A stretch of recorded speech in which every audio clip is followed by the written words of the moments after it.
Save किया था ना? मैं सिर्फ इसलिए गया था क्योंकि उसने मुझे कॉल किया, that's it. But listen तो. Save it for someone else. जिंदगी में सेव करना जरूरी है, मगर जब बात पैसों की हो, सिर्फ सेविंग से काम नहीं चलेगा। इक्विटी म्यूचुअल फंड्स में इन्वेस्ट कीजिए और अपने सेविंग्स को आगे बढ़ने का मौका दीजिए। Mutual fund investments are subject to market risks. Read all scheme-related documents carefully. Take one look at the map of northeastern India, especially Arunachal Pradesh, and then we'll zoom and expand the area we'll talk about today. This is the western part of Arunachal Pradesh. What is the West Kunming district and Tawang district? So in fact, if you drive northwards from Tezpur in the across foothills, Tezpur is in the plains, there you go to the foothills, then you drive up, you come to Bomdila, then Sela, then into Tawang. These are familiar names to us. When you see to the west of it, that is Bhutan. Now Bhutan borders Arunachal Pradesh on the west and has done so forever. On the north there is China, but fair distance, say from a place called Sela or West Kunming district. So you absorb this map and we'll come to it in just half a minute.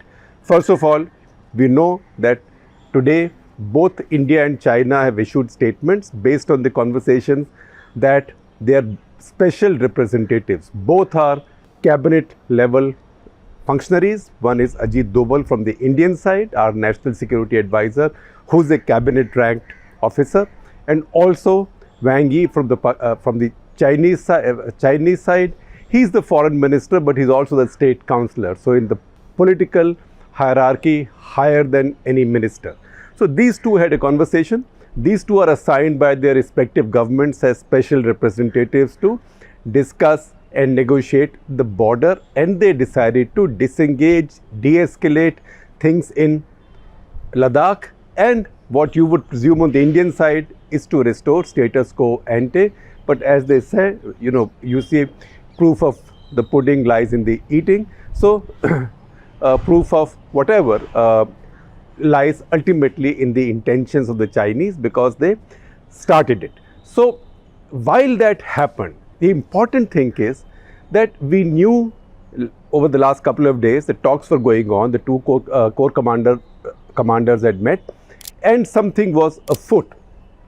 But at the same time, and timing is most important in diplomacy, particularly when you are dealing with an aggressive, assertive, arrogant pretender to superpowerdom, that is China.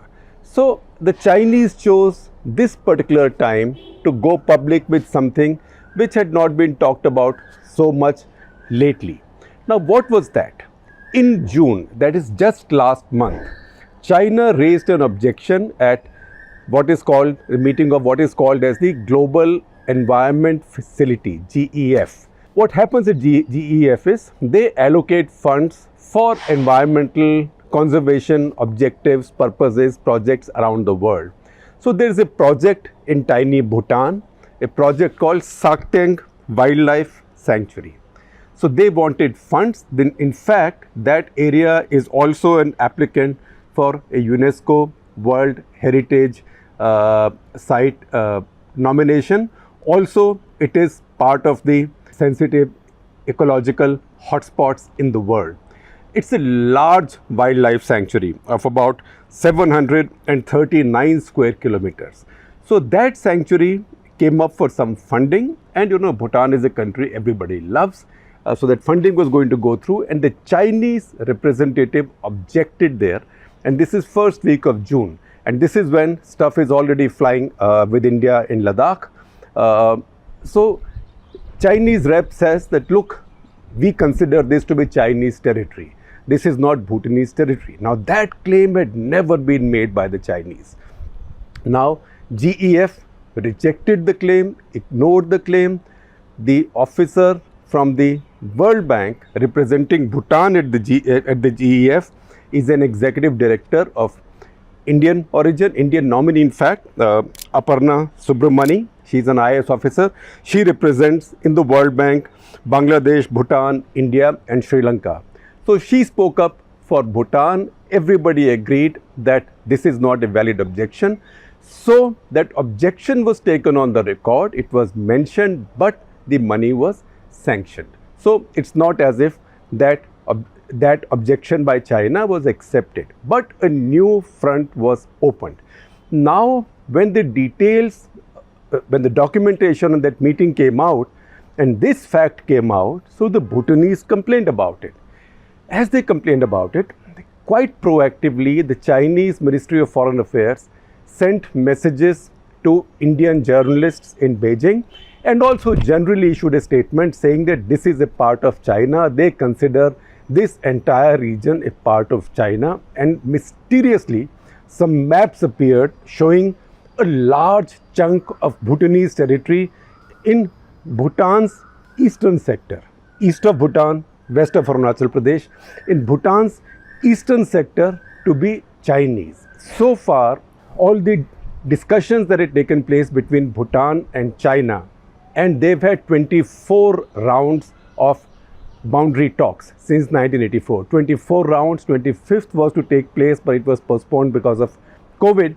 This territory in the eastern zone was never mentioned. They had trouble or dispute over two territories. One, a 269 kilometer territory in the Doklam Plateau that we keep hearing about all the time, and second, about a 495 square kilometer chunk in this central sector. And in fact, there have been stories that the Chinese had even offered to trade the two, telling the Bhutanese that they'll give up their claims over the central sector if Bhutanese accommodate them on the western sector. Why is the western sector important? That is Doklam, because that helps them widen and deepen the Chumbi Valley, which is like a dagger coming inside Indian territory. In fact, this is what constitutes one flank or one side of this Siliguri corridor.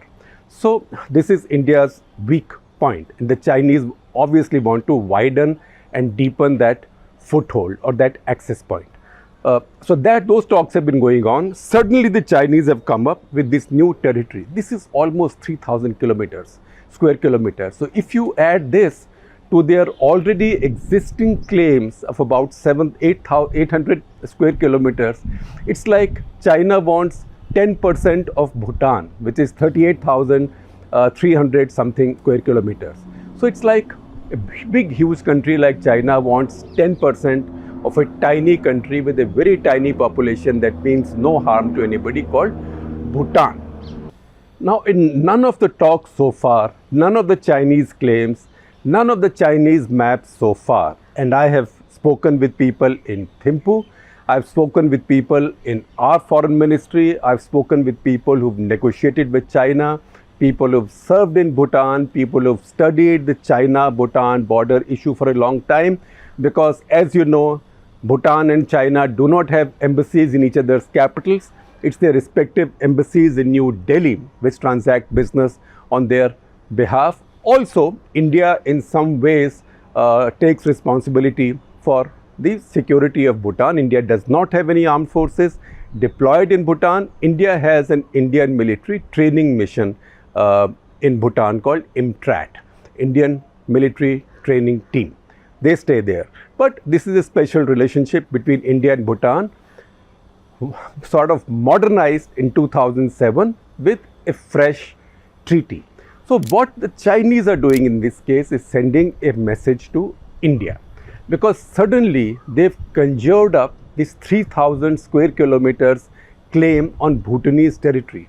Then if you look at that map carefully, and that's the reason I said see that map in the very beginning. If you see that map and you see it's a very hollow map, so we are not marking anything or putting anything to scale, but if you see that blob in the map that China is claiming, you will also notice that China does not share any border with that area. So that area is not even contiguous with China. In fact, it's not even close to being contiguous with China. So how can China claim a part of Bhutan which is not even contiguous to it? That's because China then makes a hyphenated claim.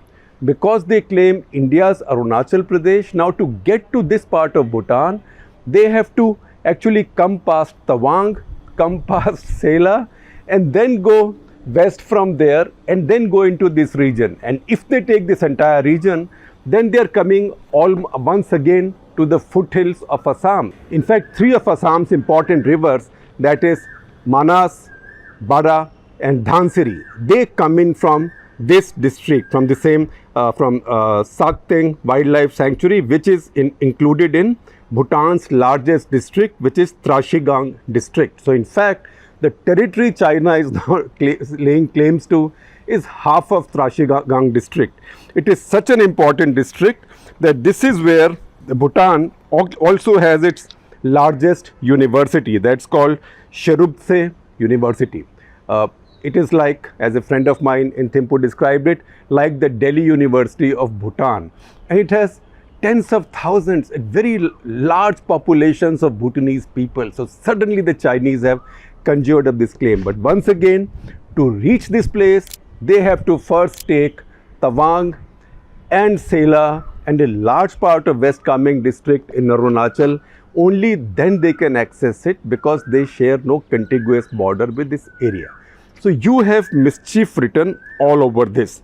Now I can tell you a lot of history for this, but history is really not so important, because the Chinese do conjure up their claims as and when they wish, because theirs is now a case of jiski lathi uski bhais.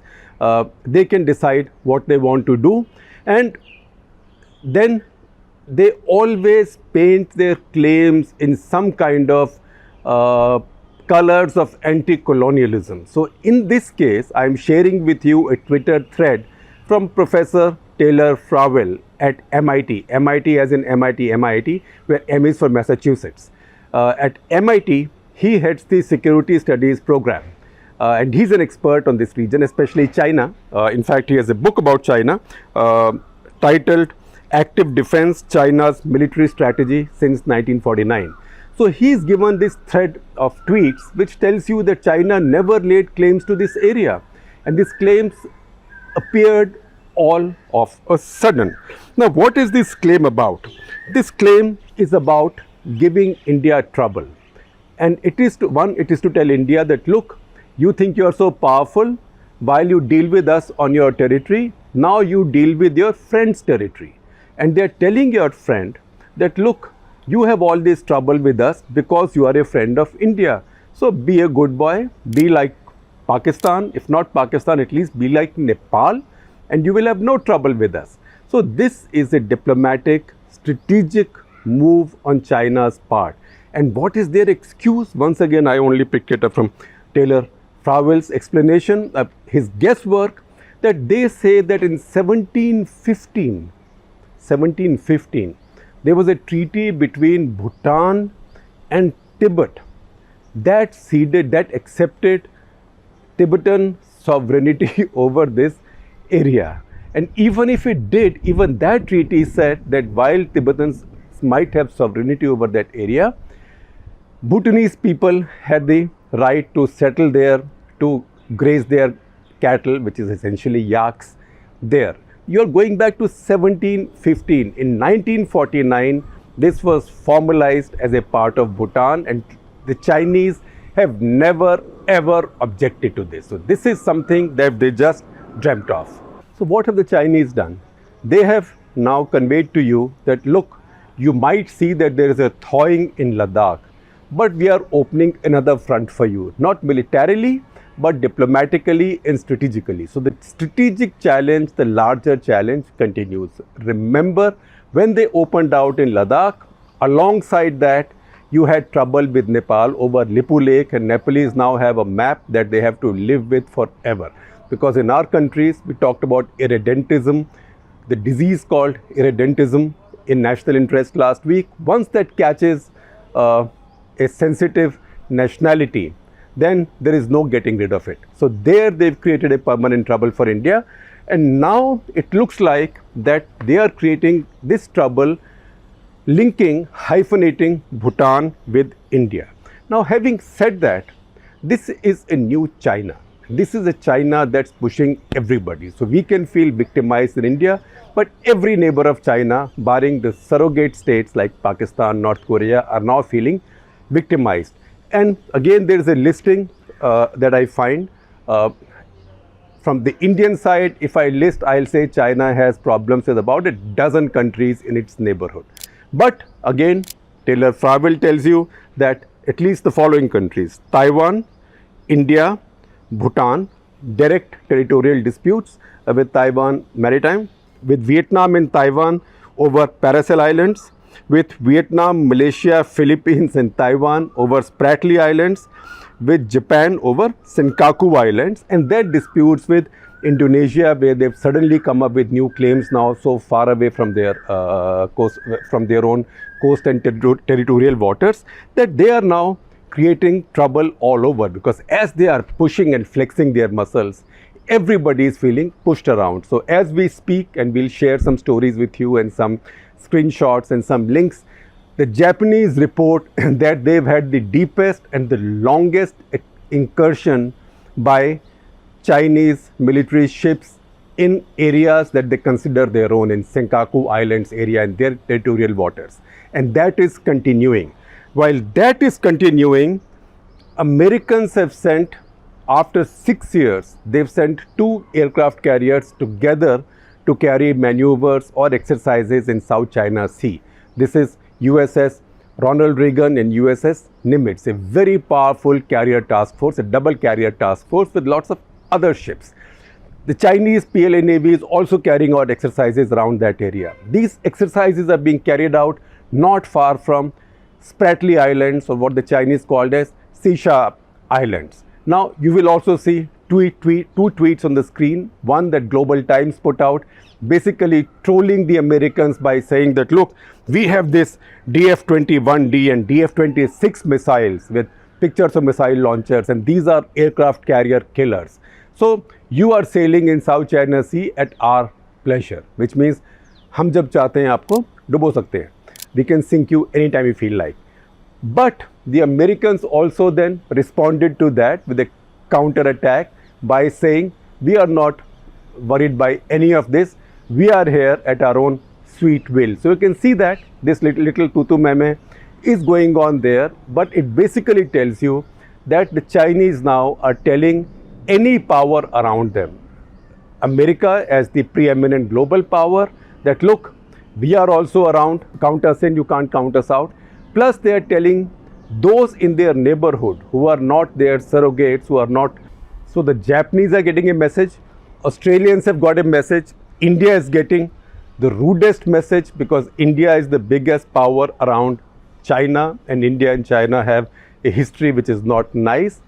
What is being done in Bhutan is also a message to India. This is a case of kahin pe nigahein, kahin pe nishana, because either they are hoping to price Bhutan out away as India's friend, or they are trying to create another trouble for India to handle, so complicating India's life strategically even more. That's why I would say that we have to watch the entire situation together. So don't get so relieved that Ladakh seems to be on the mend.